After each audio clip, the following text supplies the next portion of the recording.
Et votre invité aujourd'hui dans la grande interview en direct sur Boursorama, c'est l'économiste Christian Saint-Etienne. Bonjour. Bonjour. Merci d'être là avec nous. Vous avez dû suivre, j'imagine, avec attention ce discours de politique générale du Premier ministre hier à l'Assemblée nationale. Ce qu'on a compris, nous, mais vous allez me dire vous, entre les lignes, c'est qu'il y aurait moins de baisses d'impôts parce qu'elles vont être étalées, enfin moins à court terme que ce qui aurait pu être prévu, si on a bien compris le programme d'Emmanuel Macron. Moins d'impôts à court terme, elles seront étalées. C'est ce que vous avez compris. Et puis c'est grave, docteur, ou pas ? Je pense que c'est une erreur dont il ne faut pas exagérer l'importance selon les décisions qui sont annoncées en septembre, je précise. En fait, il faut se replacer sur la trajectoire de croissance de la zone euro. On a des raisons de penser que 2017 et 2018 vont relativement bien se passer. Autour de 2%. Non. En zone euro. En zone euro, oui. En zone euro. Et la France un petit peu en dessous, ouais. Donc on serait peut-être à 1,5 cette année, 1,5, 1,6 l'année prochaine. Donc sur la base de ce scénario, il y a des interrogations sur 2019, parce qu'il va y avoir un resserrement de la politique monétaire qui prendra du temps à produire ses effets, mais justement qui produira ses effets vraisemblablement à partir de l'automne 2018 ou en 2019. Donc mettre en place, si le gouvernement annonce dans la loi de finances 2018 et fait voter à l'automne 2017 des réductions d'impôts significatives pour 2019, c'est pas forcément stupide, parce qu'à ce moment-là, ça viendra au moment où on peut anticiper le ralentissement. Ceci étant, ça paraît loin 2019 aussi. Ça paraît loin. Non, mais c'est pour ça que je ne suis pas absolument sévère. Voilà, je ne suis pas absolument sévère. Néanmoins, je pense que c'est une erreur stratégique. Pourquoi ? Si vous voulez, ce n'est pas une erreur gravissime du point de vue de la conjoncture, mais c'est une erreur de stratégie politique et économique. Pourquoi ? Parce que nous sommes au cœur de la troisième révolution industrielle. Nous sommes à un moment où il est absolument clé de renouveler complètement l'appareil de production. Je l'ai déjà dit ici, mais pour moi, c'est une clé de lecture absolument fondamentale.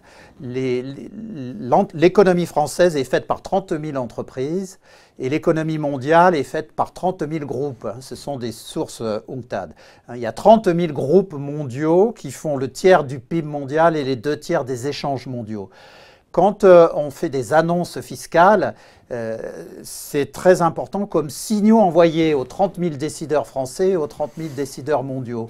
Mais qu'est-ce qu'ils retiennent, ces décideurs? Donc justement, ces décideurs, qu'est-ce qu'ils attendaient? Ils attendaient justement la mesure sur la fiscalité du capital, qui est absolument décisive. Parce que le prélèvement forfaitaire à 30% sur les revenus du capital. C'est absolument fondamental. Si j'ai bien compris, ce sera 2019, ça. Hein. Voilà, ça c'est une erreur. C'est ça l'erreur stratégique. C'est pourquoi? Parce que c'est ce qui détermine, ou c'est un déterminant absolument essentiel de la politique d'investissement des 30 000 décideurs français qui font l'économie française et des 30 000 groupes mondiaux qui peuvent mettre leurs usines en France, en Espagne ou en Allemagne. Vous avez compris quoi sur le calendrier justement de cette mesure du prélèvement forfaitaire à 30% sur le capital? Ça serait pour 2019? J'écoutais vos commentaires précédents. Je suis d'accord avec vous. Ce qui a été frappant hier, c'est le flou sur le calendrier. C'est très étonnant. Sur la taxe d'habitation. La taxe d'habitation, ça ne me dérange pas. C'est une mesure strictement politique qui a servi à ramasser des votes pour Macron. Elle a été super efficace. C'est une mesure à la Hollande et à la Mitterrand. C'est de la tactique politique super efficace qui marche bien, qui ramasse beaucoup de voix. Ouais, mais en termes économiques, ça n'a aucun impact. Oui, mais c'est déceptif de voir que finalement peut-être les électeurs l'attendaient tout de suite en 2018, en 3 ans, et là finalement on ne sait pas quand ça commence, et ça sera à l'aube et à l'aune du quinquennat. Oui, vous avez raison sur le plan politique, hein, mais sur le plan, moi ce qui m'intéresse, c'est l'économie française est plantée depuis 10 ans. Est-ce que Macron déplante l'économie française? Alors oui ou non, avec ce qu'on a entendu hier. Et donc justement ce que je vous disais, dans une vision stratégique, Macron déplante l'économie française. L'idée, c'est d'envoyer un signal ultra puissant sur la fiscalité du capital. Il n'a pas été envoyé, ce signal ultra puissant. Donc, il n'a pas été envoyé. Et la fiscalité du capital, pour moi, c'est surtout la fiscalité des revenus du capital, c'est-à-dire le prélèvement libératoire à la source de 30%. C'est absolument décisif. Autour de 30%, dit le Premier ministre. Autour. Oui. Ça peut être 31, 32, c'est autour. C'est plus 30, hein, c'est autour. S'il dit… il a dit autour. Hein. S'ils mettent en œuvre en septembre un prélèvement à 31,5 pour tenir compte de la hausse de la CSG, mais en disant très rapidement, sur 3 ans, avec un calendrier voté dans la loi de finances 2018, on passe à 28, il n'y a pas de mal. Mais il est absolument décisif qu'on montre qu'on est capable de passer à 30 et en dessous sous le quinquennat actuel, sinon les investisseurs mondiaux ne reviendront pas dans notre pays. C'est hyper intéressant parce que la CSG, on sait qu'elle augmente l'an prochain, mais comme on n'a pas cette flat tax sur les revenus du capital, vous augmentez la fiscalité du capital. On va augmenter en 2010, on l'a dit nous hier. C'est du suicide, c'est de la folie totale. Voilà, par rapport, si vous voulez, si vous avez cette... Pendant un an, temporairement, pendant un an, l'an prochain, la fiscalité du capital va augmenter en France en 2018. Voilà. Mais par rapport à ce signal absolument clé qu'attendent tous les investisseurs mondiaux depuis 10 ans, c'est une erreur de stratégie monumentale. C'est pour ça qu'on va devoir être obligé d'attendre le mois de septembre parce que les arbitrages vont être faits pendant l'été. Il est vraisemblable que Macron et Philippe vont se reprendre parce qu'ils vont voir les dégâts que ça va provoquer. L'autre point, c'est l'impôt sur la fortune. Vous savez que j'avais toujours eu une vision différente d'autres commentateurs. Il y a certains qui, sur l'ISF, pensaient qu'il fallait absolument le supprimer. Moi, j'ai toujours considéré que ce qui était clé, c'était la réforme de la fiscalité du capital et donc les revenus du capital, le prélèvement libératoire à la source. 2019. Voilà. Et que j'étais prêt, moi, pour pouvoir le mettre en œuvre à 30% ou à 28%. À laisser l'ISF tel quel? Non, moi j'étais prêt à garder l'ISF, mais en divisant les taux par 2 pour tenir compte de la forte chute de la croissance et des taux d'inflation depuis 15 ans. Bon, là, pour le coup, sur l'ISF, c'est décalé d'1 an, la transformation en impôt sur la fortune immobilière. Là aussi, ça va terriblement décevoir les investisseurs.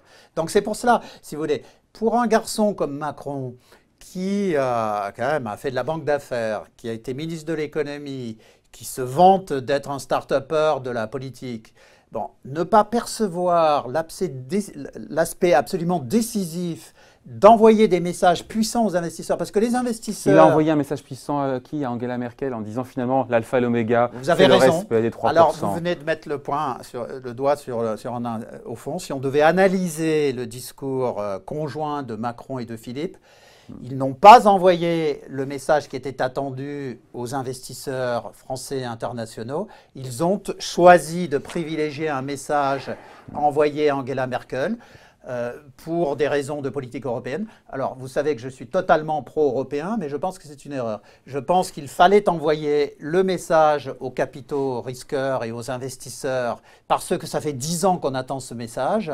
Et message de choc fiscal qui commence tout de suite. Le choc fiscal favorable tout de suite. Et pas 2019 dilué. Voilà, parce que si vous voulez, le problème, ce n'est pas le déficit, c'est l'évolution de la dépense publique. On va en parler, Voilà. Non, mais s'il avait dit « je vais être très strict sur la dépense », je fais le choc fiscal et puis je prendrai des mesures sur le déficit progressivement en 2019-2020, les marchés n'auraient pas sanctionné du tout parce qu'ils auraient dit il fait le choc fiscal très intelligent pour relancer l'investissement, il prend des mesures très significatives sur la dépense et puis le déficit baissera naturellement en fonction de l'accélération de la conjoncture. Donc j'ai envie de dire que pour des types Macron, Philippe, qui sont censés être jeunes, totalement au courant de la nouvelle économie, on a l'impression qu'il y a un déficit de réflexion économique qui est absolument dramatique. Donc, il passe à côté de la cible. Oui, je suis déçu sur le plan de la stratégie, parce que s'il y avait un domaine où les économistes de gauche et de droite étaient d'accord, je ne parle pas des économistes atterrés, mais les économistes qui soutenaient le programme du Parti socialiste et ceux qui soutenaient le programme du Parti républicain, si je prends cette communauté d'économistes, ils étaient tous d'accord sur la nécessité de relancer l'investissement, de faire un choc fiscal intelligent, d'avoir une politique stricte sur la dépense. Et il n'y avait pas de débat entre nous sur le... Bien sûr, moi je suis favorable, il faut absolument qu'on baisse le déficit à 1,5% du PIB, parce que c'est le niveau... C'est le niveau qui stabilise la dette, c'est ça? C'est le niveau qui stabilise la dette. C'est pas 2% le niveau qui stabilise la dette? Pour moi, non, mais si vous voulez vraiment envoyer un signal puissant, en gros, il faut diviser le déficit public par 2. Or, ça... Bon, moi, je suis prêt à le faire sur 3 ans. Les marchés financiers l'auraient parfaitement compris. C'est violent sur 3 ans, passer de 3 à 1,5, 0,5% par an. Non, parce qu'attendez. Non, attendez. Il faut les faire. Il faut quand même croire en l'économie, il faut croire à la mutation économique dans laquelle nous sommes. Bon, je dis 3 ans, si vraiment on y arrive au bout de 4, c'est pas la fin du monde. La question... Bon, 5 ans, quoi. Non, mais il faut montrer rapidement Un changement, pourquoi? Parce qu'il va y avoir la remontée des taux d'intérêt. Et donc, c'est ça c'est notre contrainte. 2019. Ça peut arriver un peu plus vite. Les marchés ont déjà intégré une petite remontée des taux longs, donc il faut être extrêmement vigilant, d'autant plus qu'il y a quand même autre chose qui m'inquiète. Ouais. C'est pas le commentaire sur le budget et sur les annonces de Philippe et de Macron, mais c'est quelque chose qu'on doit avoir tous à l'esprit. C'est quand même la montée des tensions entre la Chine et les États-Unis dans la mer de Chine. Donc il ne faut pas qu'il y ait des dérapages dans les 18 mois. Donc il faut s'armer. Notamment la Corée du Nord. Voilà, il y a la mer de Chine et la Corée du Nord. Exactement. Et donc ça, on peut parfaitement imaginer qu'il y ait un dérapage au Qatar ou qu'il y ait un dérapage en mer de Chine ou en Corée. C'est pour cela qu'il fallait marquer un point très fort pour que la France redevienne un pays d'investissement. Donc, je ne sais pas, ils sont passés à côté du sujet. Voilà. Bon. Alors, autre sujet, la dépense publique. Quand on écoute le Premier ministre Édouard Philippe, il affirme qu'il faut en finir avec l'addiction à la dépense publique. Vous êtes content, ça doit vous plaire d'entendre ça. Oui, ça, je suis totalement d'accord. Bon, après, il y a les paroles et puis il y a les actes. Mais c'est ça. Et il parle comme... Parce qu'il n'a donné aucun détail. Oui, mais il parle de stabiliser en volume, donc hors inflation en 2018, la dépense publique. Quand on regarde par rapport à la tendance, on a fait des petits calculs, ça correspond à 15 à 18 milliards d'euros d'économies en 2018 qui ne sont pas documentés, qui ne sont pas étayés, qui ne sont pas expliqués. Mais ça donne quand même un chiffre qui est peut-être plus élevé que ce qu'on aurait pu imaginer. 15 à 18 milliards d'euros d'économies dès 2018. Non, avec finalement un peu moins de baisse d'impôts et un peu plus de rigueur, c'est pas? Parce qu'en progression en volume, une stabilisation en progression en volume avec... On est à 0,8 aujourd'hui, en hausse de la dépense publique. Donc si on passe à 0 en faisant le calcul, ça fait 15-18 milliards d'euros d'économies. Non, on n'est pas à 0 justement. Non, pour passer à 0, on est à 0,8 en tendance. Non, mais on n'est pas à 0,8. Hein. C'est les chiffres que j'ai. Bon. Sur les 3 dernières années, on était... pas tout à fait à ce niveau-là, puisqu'on avait une dépense publique qui, en nominal, augmentait de l'ordre d'une quinzaine de milliards. Mais comme l'inflation a un petit peu remonté, là, je pense que l'effort pour stabiliser en volume, il est de l'ordre de 8 à 10. Bon, c'est pas 18, mais c'est significatif. Il peut faire les 8 à 10. Il va certainement faire 2 sur les collectivités locales. Il va faire 2 à 3 sur la sécurité sociale. Et donc, il va devoir trouver 4 à 5, ce qui va être un peu compliqué parce qu'il faut redonner 2 milliards à la défense.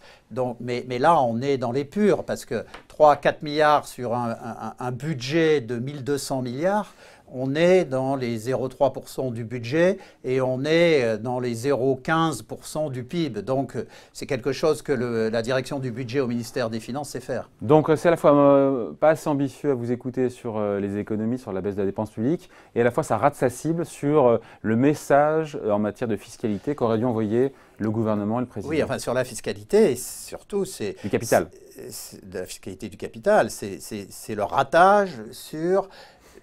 Au fond, il y a une fenêtre historique pour remettre la France sur la carte des investissements mondiaux. Hein.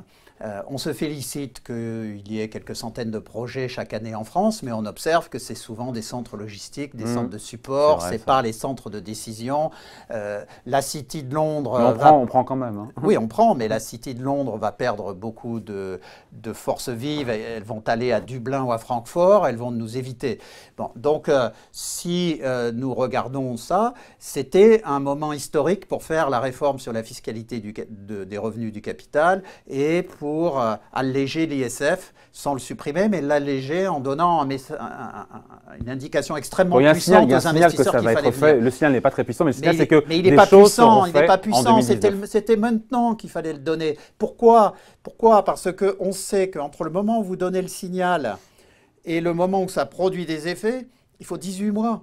Donc, c'est une erreur grave de retarder, surtout quand on voit un amoncellement de nuages stratégiques au plan mondial qui pourrait faire que 2020 et 2021 ne soient pas aussi sympas que ce qu'on peut souhaiter. Oh, d'ici là, 2020-2021, ça paraît loin. Et d'ici là, on aura l'occasion d'en reparler ensemble. Merci d'avoir été notre invité, votre invité en direct sur Boursorama, l'économiste Christian Saint-Etienne. Merci à vous. Merci.